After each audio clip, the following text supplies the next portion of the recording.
জন্মমৃত্যু বিয়ে যে বিধাতা বলছে তিন বিধাতা নিয়ে, তাহলে বিয়ের পরে যে ডিভোর্স হচ্ছে তাহলে তো সেটাও তাহলে বিধাতার ইচ্ছাতেই হবে। তো বিধাতাকে ডিভোর্সও তৈরি করে। এই জন্মমৃত্যু বিয়ে তিন বিধাতা নিয়ে এটা কাদের তৈরি, কে বলেছেন কথাটি?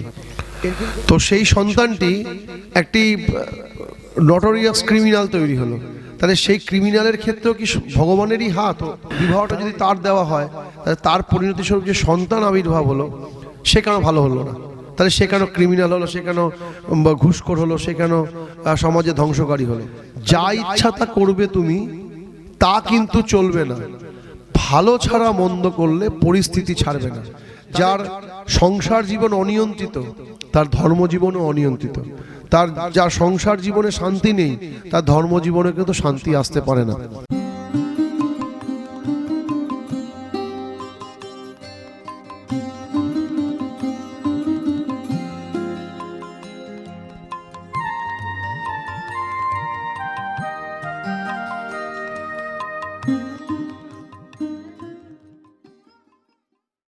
জয়গুরু দাদা। জয়গুরু। আমার একটি প্রশ্ন ছিল, জন্ম মৃত্যু বিয়ে তিন বিধাতা নিয়ে, এই যে একটা প্রচলিত কথা, এটা তো আমরা অনেকেই সবাই জানি। তো সবাই মানে সবাই বলে এই কথাটা আর কি, যে তিন বিধাতা নিয়ে। তা এই তিনটে যদি বিধাতার হাতেই হয় তাহলে হিন্দু সমাজে বিচার বিবেচনা করে যে বিয়ের মানে প্রথা আছে, যে বিচার বিবেচনা করে একটা বংশ দেখে যে ঠাকুরের আছে, তো এটা করার কি দরকার আছে? তাহলে নিজের মানে যেহেতু তার ইচ্ছাতেই সব, তাহলে যেমন হচ্ছে তেমন হবে। তাহলে ঠাকুর প্রতিলোম অনুলোম প্রতিলোমের কথা কেন বললো? কেন যদি তিন বিধাতার ইচ্ছাতেই সব হবে তাহলে তাদের ইচ্ছাতেই হোক। আমরা সেখানে বিচার বিবেচনা করে কি আমাদের বিশেষ কি কিছু কোনো লাভ হবে? কারণ দেখা গেছে অনেক সবাইয়ের মুখে এটা বলতে শোনা গেছে যে জন্ম মৃত্যু বিয়ে তিন বিধাতা নিয়ে, ভগবান যেমন চাইবে বিধাতা যেমন চাইবে সেটা তাদের হাতে, তুমি আমি বলেও কিছু লাভ হবে না। হ্যাঁ, এটা চাইলে আমি জোড়াও দিতে পারবো না, ভাঙতেও পারবো না। তো এই একটা কথা আছে। তো আপনি যদি একটু ব্যাখ্যা করে বলেন যে এই যে প্রচলিত কথাটা, এর কথাটার মানে সার অংশ বা এই কথাটার মানে, এই কথাটা কতটা ঠিক কতটা ভুল? অ্যাকচুয়ালি শাস্ত্রে কোনো কিছুই ভুল বলে তো কিছু হয় না। তবে জন্মমৃত্যু বিয়ে তিন বিধাতা নিয়ে একটা অ্যাঙ্গেল অবধি আমি এটাকে ঠিক মনে করি, যেটাতে যেই অ্যাঙ্গেলটাতে আমরা ভক্তের যে ভগবানের যে লীলাক্ষেত্র বলা হয় সেটাকে নিলে, যদি একটা অ্যাঙ্গেল থেকে, আর বাদবাকি অ্যাঙ্গেল থেকে কথাটার কোনো যৌক্তিকতা থাকে না, তাহলে তো ডিভোর্স, রাহাজানি, ডাকাতি এইগুলো বিধাতার ইচ্ছাতেই হয়। তাহলে যেই বিয়েটি জন্মমৃত্যু বিয়ে যে বিধাতা বলছে তিন বিধাতা নিয়ে, তাহলে বিয়ের পরে যে ডিভোর্স হচ্ছে তাহলে তো সেটাও তাহলে বিধাতার ইচ্ছাতেই হবে। তো বিধাতাকে ডিভোর্সও তৈরি করেন, এটা তো ঘটনা হতে পারে না। তাহলে সেই যেই বিয়েটা বিধাতা দিচ্ছেন সেই বিয়েটাকে আবার ভাঙছে কে? তাহলে সে আবার কোন বিধাতা? এটা তো একটা প্রশ্ন খাড়া হয়ে যায়। যদি সত্যিই আমি মেনেও নি কথাটা যদি যুক্তিগতা থাকে যে বিধাতার ইচ্ছাতে বিয়ে হলো, মানে আমার সেখানে কোনো কেরামতি নেই। যেমন বিভিন্ন জায়গায় ধরুন এটা ব্যাপারটা কন্ট্রোভার্সিয়াল, কথাটা সত্য। যেমন আমাদের হিন্দুদের তো বাচ্চা কাচ্চা কম হয়, মানে কম নেয় বা হয়, তারা হয়তো মানুষ করতে চায়। কৃষ্ণ যারা ইসলামিক, যারা মুসলমান সম্প্রদায়, তাদের দেখবেন অনেক বাচ্চা হয়। আগে হিন্দুদের হতো, আগে মিথ্যা কথা বলবো না, কিন্তু বর্তমান সময় তারা একটা পরিবার পরিকল্পনার মধ্যে এসছেন, সমাজের দায়বদ্ধতার ক্ষেত্রে হোক বা নিজের পরিচর্যার ক্ষেত্রে হোক। কিন্তু মুসলমানদের মধ্যে এখনো বাড়িতে মোটামুটি 3 জন 4 জন 5 জন করে বাচ্চা কাচ্চা হয়। আর ওরা এই ক্ষেত্রে বারবার বলেন আল্লাহ দেশে আর আল্লাহই হাওয়াবে, এই ভাষাটা ইউজ করেন। একদম একদম। মানে আমি এই ভাষাটি জানতাম না, কারণ আমাদের ওখানে তো আছে। আমার একবার সাইকেল নিয়ে আমি বাজারে যাচ্ছিলাম, তো কোনোভাবে আসে সেখানটা একটা মুসলমান জায়গা, তো একটা বাচ্চার নাক থেকে সর্দি গড়াতে গড়াতে আমার সাইকেলের টায়ারের সামনে এসেছিল। তো যেই বউটির বাচ্চা আর কি, তিনি এতদূর ঘোমটা পড়ে গেছেন, মোটামুটি 7-8টা তার বাচ্চা, এতটা ঘোমটা আছে। তো আমি বললাম দেখে রাখতে হয়, তো তারপর কথা কথার ক্ষেত্রে আমার ওখানে কিছু বন্ধু বান্ধব আছে হ্যান ত্যান, তাই আমি বলছিলাম যে এত নাও কেন? বললে বাবু আমাদের কিছু হাত নেই, আল্লাহ দেশে, আল্লাহ দেশে আর আল্লাহ হাওয়াবে, হাওয়াবে মানে খাওয়াবে আর কি। তো তারাও তো তার ঠিকই বলছেন, আল্লাহই দিয়েছেন। তো সেই ক্ষেত্রে অ্যাঙ্গেল থেকে যদি তাই হয় তাহলে ভগবানের বিধাতার মিল। কিন্তু বিধাতা কি ডিভোর্সটাও করান? মানে যারা বলেন জন্ম মৃত্যু বিয়ে 3 বিধাতা নিয়ে, তাহলে বিয়ের পরে যে ডিভোর্স, এটাও একটা প্রশ্ন, ঠিক কথাই। সেটাও তাহলে তো বিধাতা করাচ্ছেন, তাহলে সেই ডিভোর্সের বিধাতাটা কি জানতে হবে। সত্যি কি তিনি করান? এটা তো করান না। তারপর ধরুন একটা হচ্ছে কন্টেস্ট ডিভোর্স, আর একটা হচ্ছে মিউচুয়াল ডিভোর্স। আবার ডিভোর্সে কন্টেস্টও আছে, মিউচুয়াল আছে। তা এটাও তো বিধাতা করাচ্ছেন, কন্টেস্ট করাচ্ছেন, নেবাতি কন্টেস্ট। মানে এতে বিধাতার ইচ্ছে কি, মানে তিনি কি করতে চাইছেন, তার কি ইচ্ছা আমাকে দিয়ে তিনি চরিতার্থ করবেন। তো এই কথাগুলোর অবকাশ জানি না কতটা আছে। হ্যাঁ, একটা সেক্টর থেকে আমি বললাম কথাটাকে আমি কিছু জায়গায় প্রাচুর্য মানি যে ভগবান সব করেন। কোন অ্যাঙ্গেল থেকে? যদি কোনো মানুষ মনে করেন যে ধরুন ভগবান সব করেন, এই কথা থেকে যদি হয়, সে যখন প্যাদানি খান কোনো কুকার্য করলে, মানে সে যেই ভগবানের নাম দিয়ে যে বলছে না যে সব ভগবান করান, তো ধরুন তারপরে ধরুন কোনো প্যাদানি খেলেন, তো ওইটার সময় যদি মনে করেন এটা আমাকে ভগবান পেয়ে দিয়েছেন, সেই ক্ষেত্রে আমি এই কথাটাকে সমর্থন করতে পারি। কিন্তু বাস্তবিক কি তা করেন সে? যিনি কথাটি বলেন জন্ম মৃত্যু বিয়ে 3 বিধাতা নিয়ে সবই ভগবানের ইচ্ছা না হলে আমার কেন বিয়ে হলো, এরকম বলেন, তাহলে তাকে এটাও মাথায় রাখতে হবে যখন তিনি কোনো দুর্দশায় পড়বে, ধরো কোনো সমস্যায় পড়বে, তখন এটাকেও মনে রাখতে হবে যে এটাও আমাকে ঈশ্বর করেছেন, তাহলে আমার দুর্দশা ভাবা যাবে না। কারণ ঈশ্বর করালেন তো, বিয়ের সময় যখন মনে পুলকিত হলো, দুর্দশার সময় তাই হবে। কিন্তু যদি তাই হয়, যিনি সনাতন ধর্মের বা হিন্দু ধর্মের মেন কাণ্ডারি, যেমন রামচন্দ্র, শ্রীকৃষ্ণ আছেন। শ্রীকৃষ্ণ তদানীন্তন সময়ে দ্বাপর যুগে 8টি বা 6টির কাছে বিয়ে করেছিলেন, বিবাহ করেছিলেন। 6টি অথবা 8টি, কোনো মতে বলে 8টি, কোনো জায়গায় বলে 6টি, দুজনের মধ্যে কনফ্লিক্ট আছে। তো ধরে নিলাম 6টি বা 8টি। এছাড়া তো তার ওইগুলো মানে তার লিগাল বিবাহ আর কি।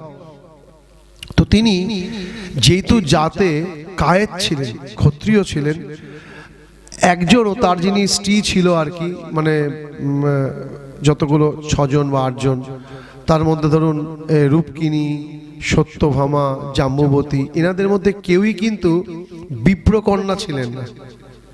এগুলো ভাববার বিষয়। মানে যারা সম্প্রদায় আছেন, বৈষ্ণব সম্প্রদায়, দেখবেন তাদের মধ্যে কেউই বিপ্র সম্প্রদায় ছিলেন না। তাহলে আজ থেকে 5,500 বছর আগে যে শ্রীকৃষ্ণ ধরাধামে আবির্ভূত হয়েছিলেন, তিনি অতগুলো বিবাহের মধ্যেও একটাও কিন্তু বিপ্রকন্যাকে বিবাহ করলেন না। তিনি তো ভগবান, তিনি যেই বর্ণে আসুন না কেন, তিনি তো বর্ণকে উল্লঙ্ঘন করতে পারতেন, কিন্তু তিনি কেন করলেন না?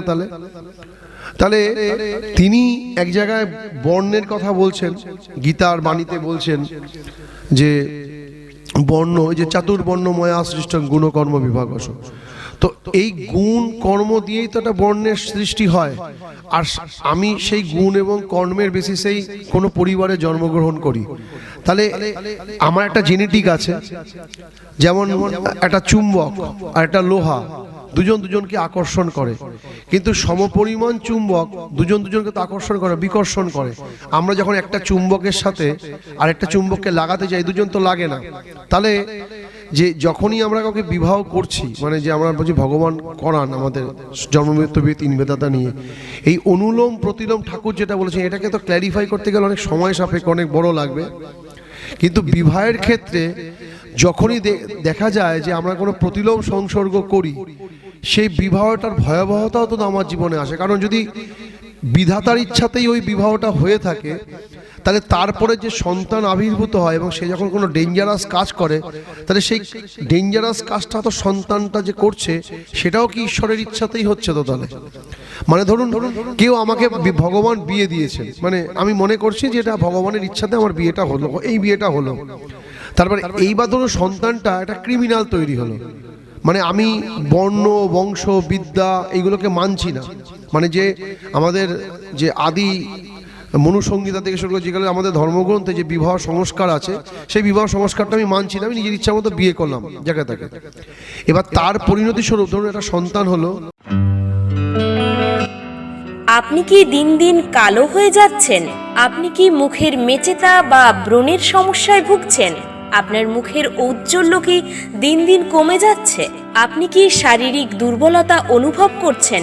রক্তাল্পতা বা পেটের সমস্যায় ভুগছেন? আমাদের মাত্র 2টি প্রোডাক্ট আপনার A to Z সমস্যার নিশ্চিত সমাধান করবে। এটি সম্পূর্ণ পার্শ্ব প্রতিক্রিয়াহীন। এটি আপনার ব্যাড কোলেস্টেরল দূর করে গুড কোলেস্টেরল তৈরি করবে, আপনার ইমিউনিটি বিল্ড আপ করবে। এটি সংগ্রহ করতে আমাদের নাম্বারে যোগাযোগ করুন 9123076770। তো সেই সন্তানটি একটি নটোরিয়াস ক্রিমিনাল তৈরি হলো, তাহলে সেই ক্রিমিনালের ক্ষেত্রেও কি ভগবানেরই হাত? তাহলে যে সন্তানটি ক্রিমিনাল হলো সেটাও কি ভগবানের ইচ্ছাতেই হলো? তাই তো তাহলে হবে। তাহলে ব্যাপারটা হচ্ছে যে জন্ম মৃত্যু বিয়ে 3 বিধাতা নিয়ে এটা একটা প্রবাদ প্রতিম কথা। যেমন আমরা আগে বলতাম খালি পেটে জল ভরা পেটে ফল, কিন্তু ঘটনাটা কিন্তু সত্যি নয়।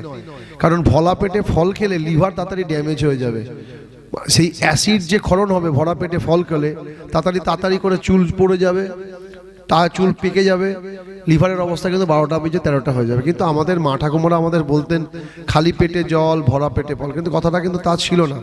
কথাটা ছিল খালি পেটে জল ভর পেট ফল। ওই ভর পেটটাকে ভরা পেট বানিয়ে দিয়েছে। তো সংযোজন কিন্তু ঘটে। যেমন আমার এটি ডাক নাম ছিল, আমার ঠাকুমা দেন। তো আমার ঠাকুমা আমার নাম দিয়েছিলেন ডাক নাম সোনা। আমার একটি দিদি ছিল, তিনি ছোটবেলায় মারা যান 1.5 মাস বয়সে। তো আমার ঠাকুমা আমার নাম দিয়েছিলেন সোনা, আর আমার বোনের নাম দিয়েছিলেন রূপা। সোনা রূপা, সোনার মতো কালার ছিল তখন, তাই দিয়েছিলেন।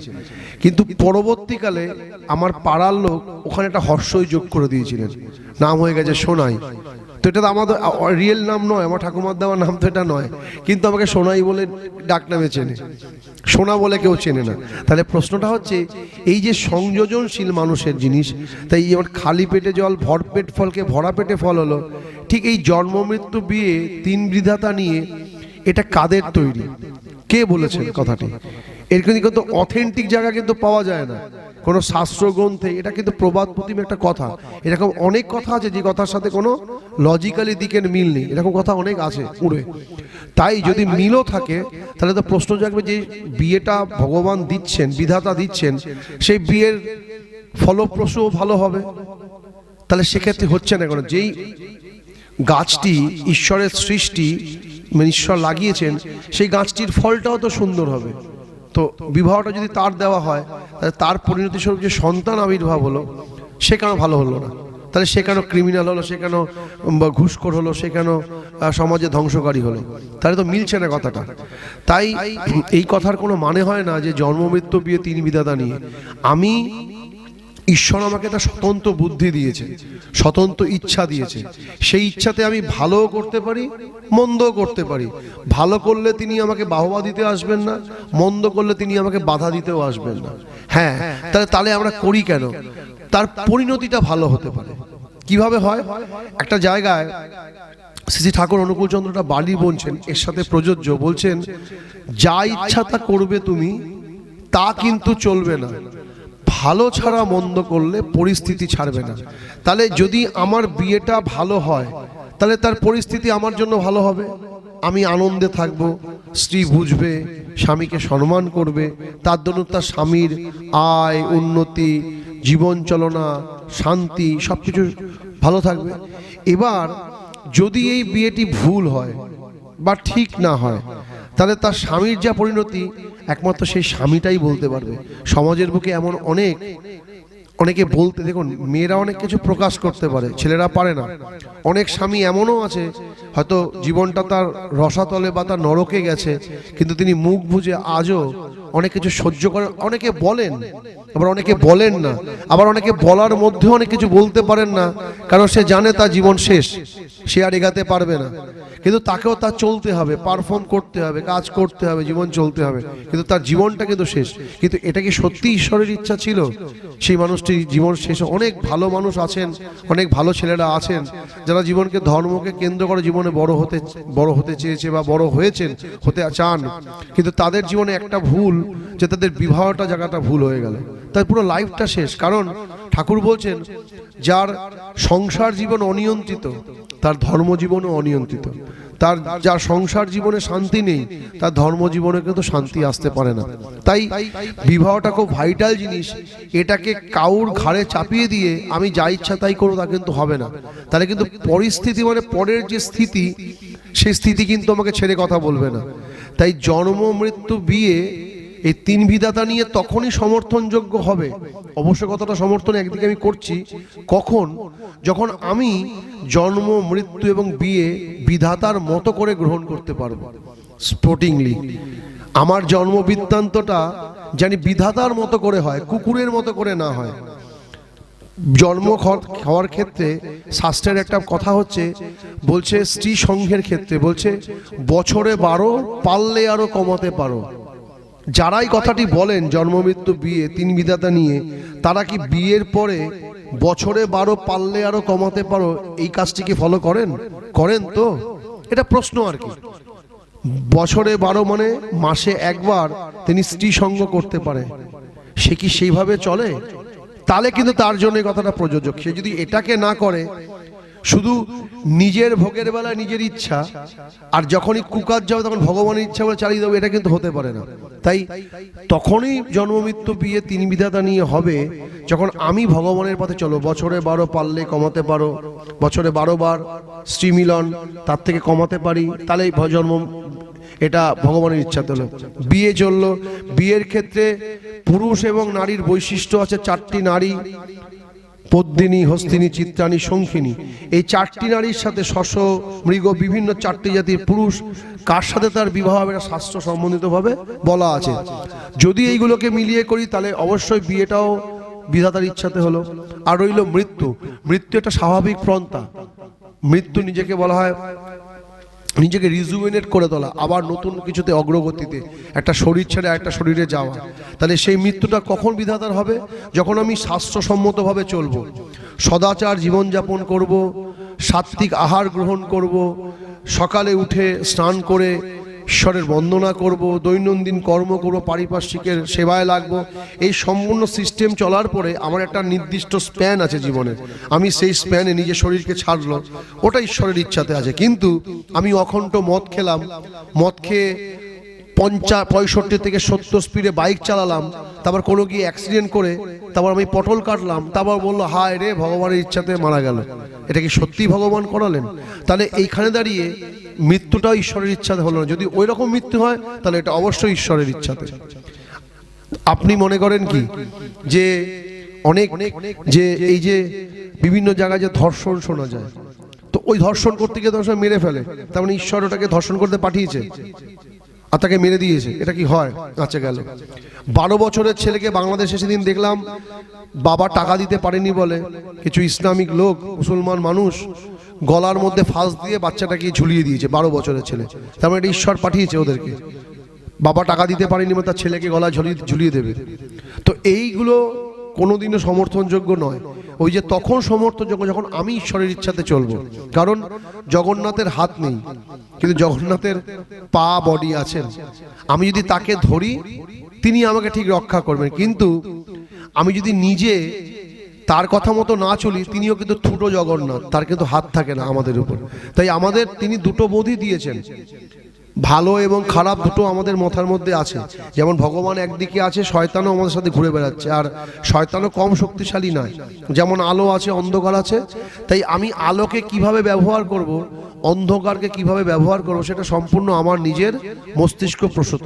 তাই সে যদি সেটাকে ইউটিলাইজ ধর্মমাফিক করে, তাহলে এই জন্ম, মৃত্যু, বিয়ে তিন ভেতা নিয়ে এটা সত্যিভাবে ইমপ্লিমেন্টেশন হয় বাস্তবিক। কিন্তু সে যদি নিজের ইচ্ছা মতো করে তাহলে কিন্তু কথাটা ইমপ্লিমেন্টেশন হয় না জন্ম, মৃত্যু, বিয়ে তিন ভেতা নিয়ে। তাই আমি প্রথমেই বললাম যে আমি জন্ম, মৃত্যু, বিয়ে তিন ভেতা নিয়ে কথাটাকে মানি, যদি সে এই সিস্টেমগুলোকে পালন করে। কারণ ভগবান মানে তো একটা রেস্ট্রিকশন, একটা সিস্টেম। গরুর কোনো সিস্টেম নেই, কিন্তু মানুষের তো আছে। ধরুন গরুর দল বেরিয়ে গেল, গরুর যে বাপ মা যারা বড় গরু, সে তো বলে দেয় না এই পাশের বাড়ির এর কাছ থেকে গিয়ে কিন্তু ঘাস খাবি না, ওই ডান দিকের বাড়ি থেকে গিয়ে ঘাস খাবি, এসব শিখায় না। কিন্তু আমাদের পিতামাতারা বলে তুই কিন্তু ওর বাড়িতে ঢিল মারবি না, ওরা কিন্তু মারবে, শিক্ষা দেয়। তার মানে কি, বিশেষ একটা বুদ্ধি আমাদের মধ্যে তিনি দিয়েছেন। তাহলে সেই বুদ্ধিটাকে যখন দিয়েছেন সেটাকে কাজে লাগাতে হবে। আমি যদি গরুর মতো চলি, তাহলে খাম খেয়ালে ভজলে গরু হতে মানুষ হলি গরু হয়ে গেলাম। আমি যদি ভগবানকে আমার মতো না চালাই, আমি যদি ভগবানের পথে চলি, তাহলে ওই কথাটি প্রযোজ্য হবে। আর যদি আমি আমার ইচ্ছাতে চলি, তারপর যে পরিণতিটা হবে সেটার সাথে কিন্তু জন্ম মৃত্যু বিয়ে তিন বিধাতা নিয়ে কিন্তু চলে না। এটার আমার অনুভূতির কথা বললাম, সোজা সরল ভাষায় আমি এই বুঝি। নচেত জন্ম মৃত্যু বিয়ে তিন বিধাতা নিয়ে এই কথার কিন্তু কোনো মাধুর্যতা থাকে না। এটাই আমি বুঝি ঈশ্বরের কৃপায়, এর বেশি বাইরে আমার তো আর কোনো বোধ নেই।